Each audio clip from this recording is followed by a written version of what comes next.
very good morning to all of our students. I am Dr. Umar Nazir, working as demonstrator in the Department of Community Medicine, Government Medical College, Srinagar. Today, I will be taking a session on diet in diabetes mellitus. If a person is having diabetes, his body cannot make or properly use insulin. This leads to high blood glucose or blood sugar levels. Healthy eating helps him keeping his blood sugar in a target range.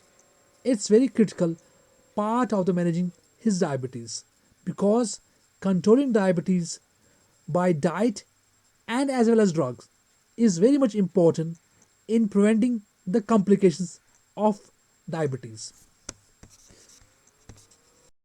Learning objectives for today's session would be to know about the diabetes mellitus and the magnitude of this disease in the world as well as Indian scenario, to know about the classification of diabetes as per WHO, to know about the principles and approach in prevention and control of diabetes mellitus, and lastly, to know about the diet modifications in diabetes mellitus. Now about the introduction of diabetes mellitus. As per World Health Organization and American Diabetic Association, diabetes mellitus is a group of metabolic disorders characterized by hyperglycemia resulting from defects in insulin secretion, insulin action, or both. Global scenario about diabetes in the world is it has been estimated around 476 million people are diabetic in 2019 with an estimated prevalence of 9.3% in 2019.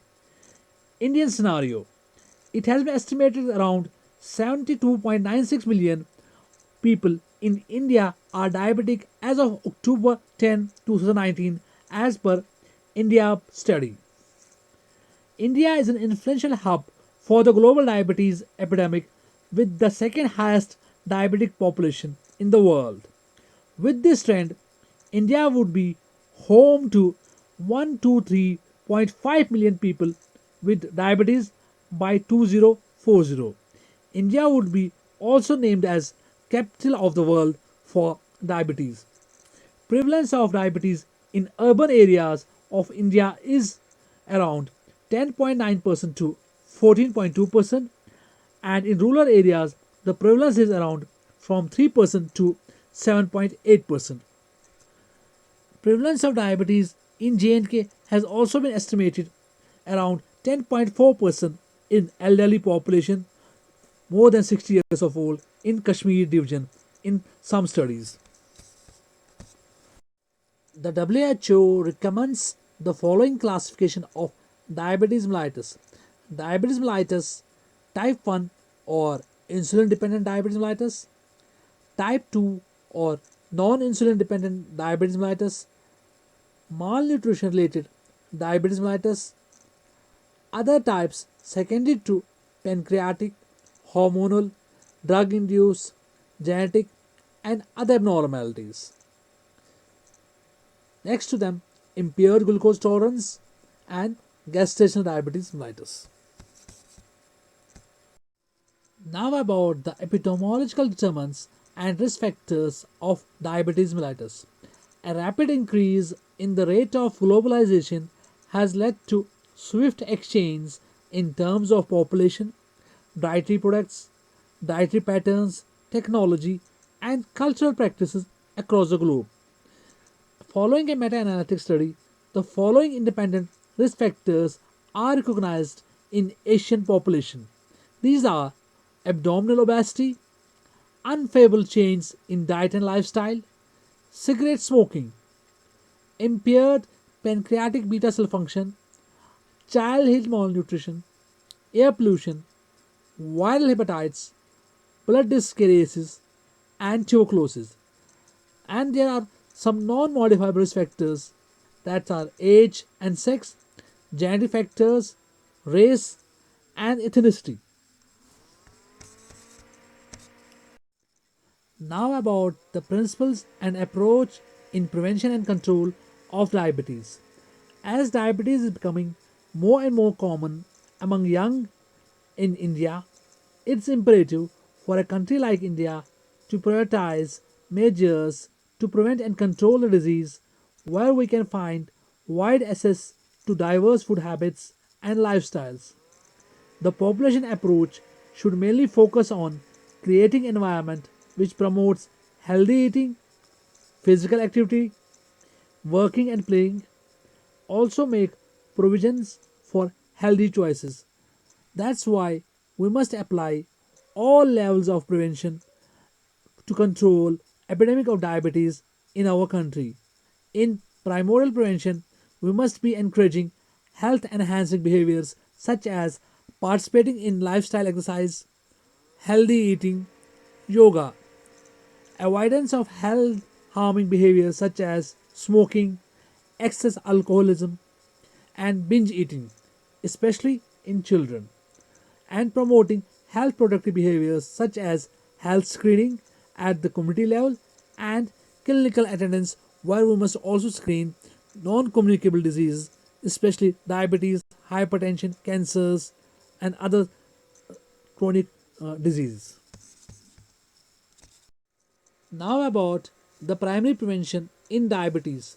The prime factor in ensuring quality life in patients living with diabetes is early detection and management of the disease. Later, at the time of diagnosis, during the course of the disease, higher are the chances of suffering from complications leading to poor health outcomes. The basic diagnostics are now made available at primary healthcare settings across India through National Program on Prevention and Control of Diabetes, Cardiovascular Disease, and Stroke in order to ensure quick access to early diagnosis of diabetes. There are two strategies adapted at primary prevention: mass strategy and high risk strategy. In mass strategy, we first have health promotion measures where we promote healthy lifestyle in patients. Specific protection in which we educate people on healthy eating habits, benefits of exercise and physical activity. In high risk strategy, health promotion measures are given in high risk patients, especially about their high risk behavior. Specific protection, we educate on risk factors, occurrence, and complications of the disease. Now, about secondary prevention of diabetes mellitus. There, we take actions that halt the progress of a disease at its incipient stage and prevents complications. So, the diagnosis we made early and the treatment also we start early. WHO recommends the below mentioned criteria for diagnosis of diabetes mellitus and intermediate hyperglycemia. We can say a person is diabetic when his fasting plasma glucose is equal to or greater than 126 milligrams per deciliter, or 2-hour plasma glucose is equal to or greater than 200 milligrams per deciliter, or we can say a person is diabetes if his glycated hemoglobin is equal to or greater than 6.5%. Similarly, impaired fasting glucose. Here, plasma glucose for fasting, it is between 110 to 125 milligrams per deciliter. We can say that it's impaired fasting glucose of that person.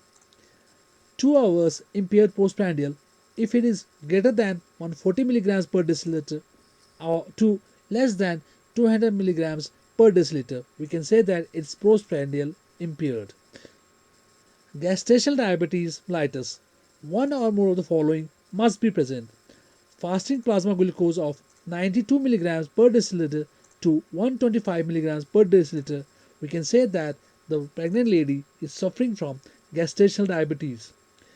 1 hour plasma glucose after 75 grams of oral glucose load, if her plasma glucose is equal to or greater than 180 milligrams per deciliter, we can say that she is suffering from gestational diabetes. after 2 hours of plasma glucose after giving 75 grams of oral glucose load if her blood sugar level is 153 to 199 milligrams per deciliter.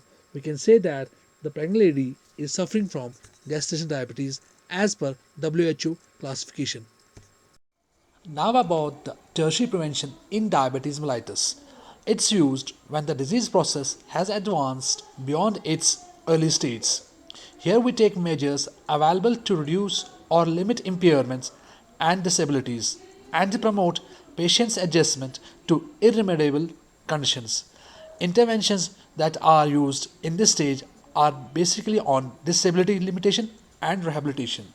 In diabetes mellitus, we use to prevent chronic complications like microvascular, in which we have retinopathy, nephropathy, neuropathy, diabetic foot, and dermopathy, as well as macrovascular, where we have cardiovascular complications, cerebrovascular complications, and peripheral vascular disease.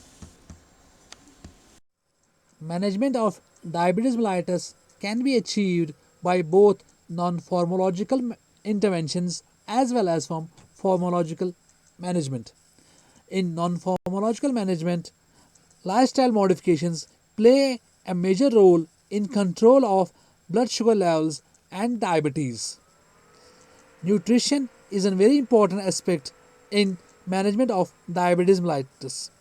Appropriate diet according to person's age, gender, ideal body weight, and occupation and physical activity is the key factor in controlling diabetes mellitus. Exercise also has its very importance in the management of diabetes mellitus. A patient has to be thoroughly evaluated for presence of any complications or impending complications of diabetes before recommending any exercise program. The following activities are recommended based on FIT principle. That means frequency, intensity, time, and type. At least 150 minutes per week of moderate intensity aerobic physical activity attaining to 50 to 70% of maximum heart rate spread over at least 3 days per week with no more than 2 consecutive days without exercise.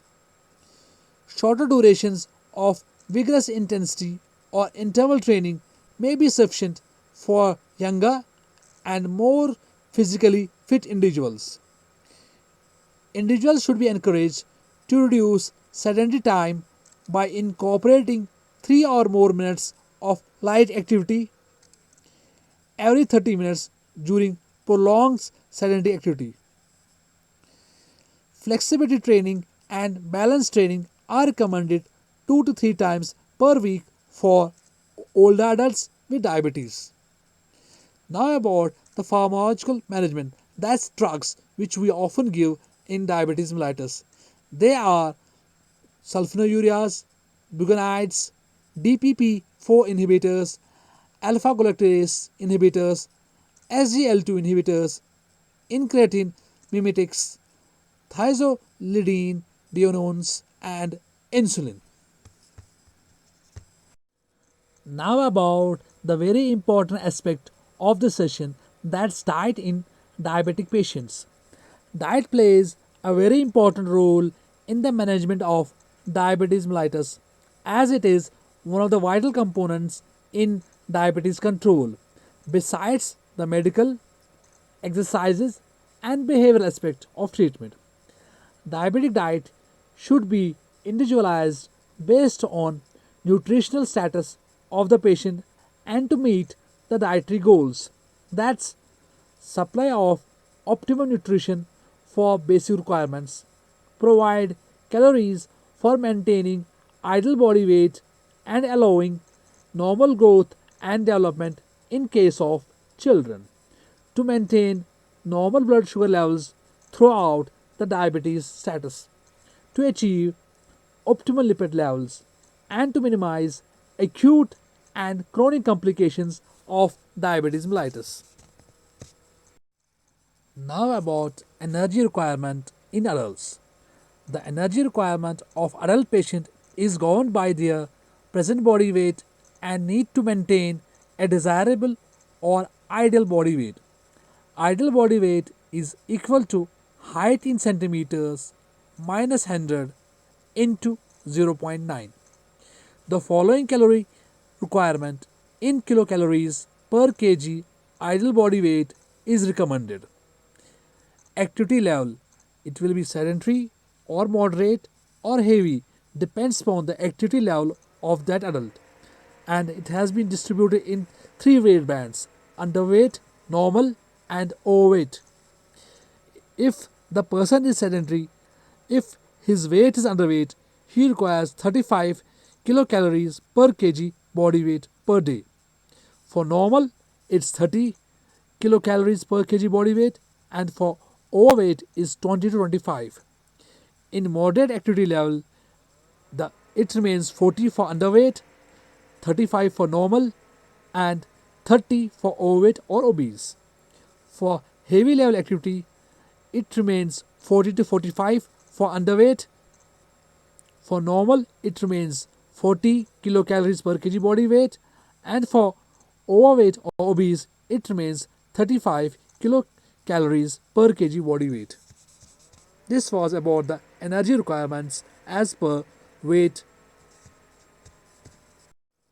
Now about the distribution of nutrients recommended for diabetic patients. In this table, on the left side we have different nutrients, and on the right side the percentage of total calories that has been taken by the diabetic patients. Carbohydrates constitute 50 to 60% of the total diet. Proteins, it constitute around 15 to 20% of the total diet. Fats, it must be less than 30%, and amongst fat, saturated must be less than 10%. Cholesterol, less than 300 milligrams per day is recommended, and fiber, 25 to 40 milligrams per day is recommended. Sodium, less than 2000 milligrams per day is recommended. Vitamins and minerals, same as general population, and it can be individualized if a person is at high risk. Alcohol, less than 5% of total calories.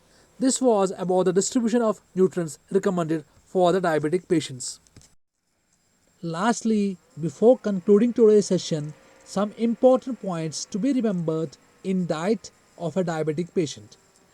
Proteins should be provided in adequate amounts to maintain a normal body composition and prevent depletion of lean tissue mass. Adult diabetes without any complications need 1 gram of protein per kg body weight per day. During childhood, adolescence, pregnancy, and lactation, the requirements are higher, and the patients are benefited by increasing the protein content by 10 to 15% in their diets, but it must contain all the essential amino acids. In case of chronic renal disease, protein content should not be more than 0.8 grams per kg body weight per day. With this, we conclude today's session on diet in diabetes mellitus. Hope you have been enlightened about the diet modifications in diabetes mellitus. Thank you.